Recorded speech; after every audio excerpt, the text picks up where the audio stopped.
for asking me to join the conference and speak to your audience here. Following on the previous speaker, I do also have my Silicon Valley roots. I moved here about 5 years ago during the pandemic. But I have to tell you one thing that very few people know. I moved here about 3.5 weeks before Elon Musk. So, with that, let's see. Okay, so let's, do I have a click here? Yes, left or right. Okay, so as you heard already, I'm going to be talking about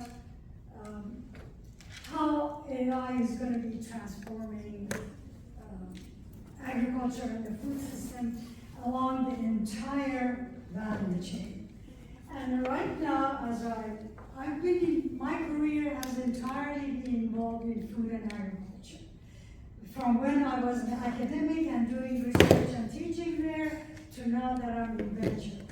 So, farmers right now, today, in America, are in financial distress. About 1/3 of them have not made profits in the last 3 years. That is a very, very sad statistic. And I think for people like me who have seen farmers make a lot of money and then not, and I mean the ups and downs are incredibly huge in food and agriculture. And that's because inherently agriculture and food are low margin businesses. And therefore, there is not room for much error. And yet, what agriculture is all about is about a lot of risks. The first one is high cost of two areas that really eats up a lot of the finance part of the scale. Cost of labor and cost of inputs, water, fertilizer, pesticides, and such. They are the biggest expense for the farmers. And also, an obvious reason for the big ups and downs and risks is unpredictable conditions. Some years, you get plenty of rain and mild weather, you get a good crop. Many years, you don't. And also, there are many policies that are very supportive of agriculture, and then there are policies that are not very supportive of agriculture. Very people know about that. People think, the farm bill is huge, and ag people get a bunch of support. True, but there are also unsupportive policies, but I don't have time to go through them today. Okay, so as I mentioned, we're going to talk about how AI-powered robotics, AI plus robotics, can transform and help farmers have better margins.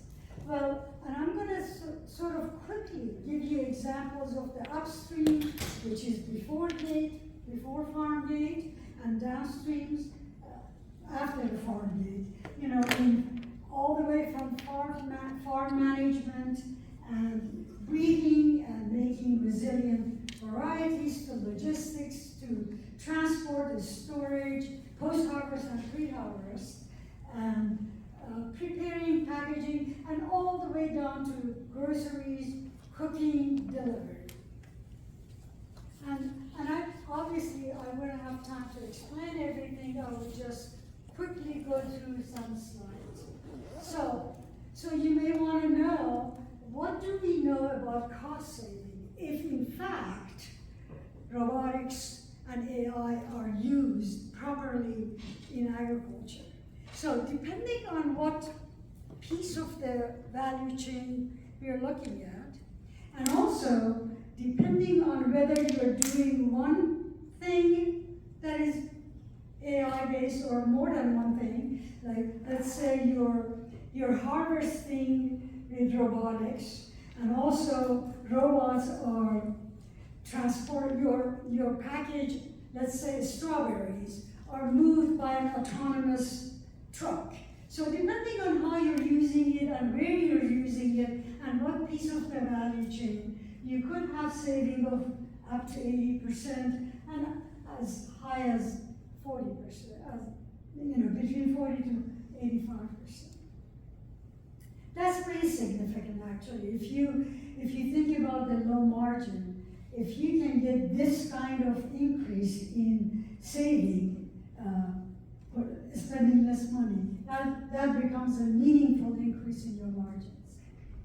Okay, so the first upstream is phenotypic analysis to accelerate breeding. So most of you know that in breeding, basically you pollinate and you cross two varieties in the hope you get a third one, next one, that has certain characteristics.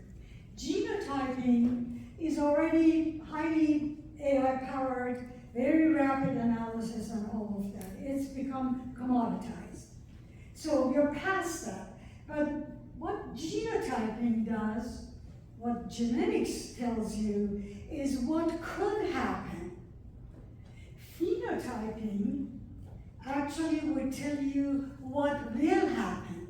So now the robotics that are being used to do phenotyping accelerates the breeding cycle. Used to be you would get a new variety of corn and soybean in 10 years that was, say, resistant to a disease, rust, or a fungus, or whatever.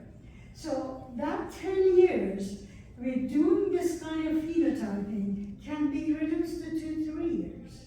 Because, you can just put these through and see which one of these seedlings that you have now has the exact genetic characteristic that you had bred for.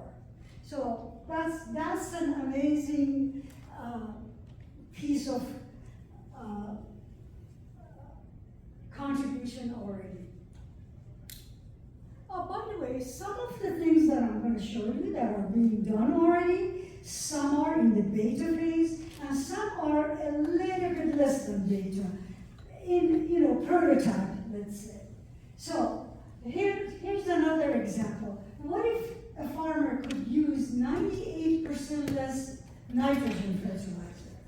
So through AI and other things, genomics and all that sort of thing, we now have crops, corn, in this case, Pivot Bio, a company that I'm proud to be an investor in. They now inoculate the roots with certain bacteria that uses nitrogen in the air, which is plenty, and turns it into nitrogen fertilizer, meaning that the farmer does not have to buy nitrogen fertilizer. Huge savings. And when I'm sure there is another angle that would be of interest to the audience, and that is sustainability. These red algae that you see, in the southern water, in the Gulf of Mexico, the Gulf of America, whichever you want to call it, the red algae is the result of the washout of these fertilizers. So that hopefully would contribute, because that nitrogen is just enough for the plant to grow and not to be sort of swept into our beautiful waters. Ooh, that's bad. Oh, I didn't see it like that when I was looking at it. Anyway, this is another robotic piece that monitoring, in this case, strawberries in controlled environments. I apologize for this slide. But so there are lots of robotics in use that go through either, either farm or controlled environments and monitor the health of the plant, for example, or nutrient deficiency or water stress. So what happens if you can detect disease very early on, you can manage it and control it much better with a lot less input material. So that's obviously easy in the controlled environment, but we also can do things outside in the field at scale now. Actually, this is another company that I'm very proud of. I'm an investor in this company, Robotics. I can say that I've never seen such good engineers in my whole life. They are some of the best engineers. They have this sharpshooter. What it does, it's vision technology basically, powered with AI and all of that. So it goes in the field, looks at the rows of crops. They have weeds. So identify the weeds, zaps them precisely. So it's a precision weed control. A lot of reduction in input. And then the way they have built it, you can turn it up and go through orchards. For example, apple orchards or other orchards that you want to monitor disease or water stress. And also they're working on arms to attach to this and pick apples and oranges and things like that. Okay, this is an arm picking grapes in the field. So these are things that are already happening. And flowers being picked by the robot arm. This is also in the field, picking tomatoes. And this is not actually in reality yet, but there are prototypes out there that are being used. And so I would say probably in 2 years, something like this would happen.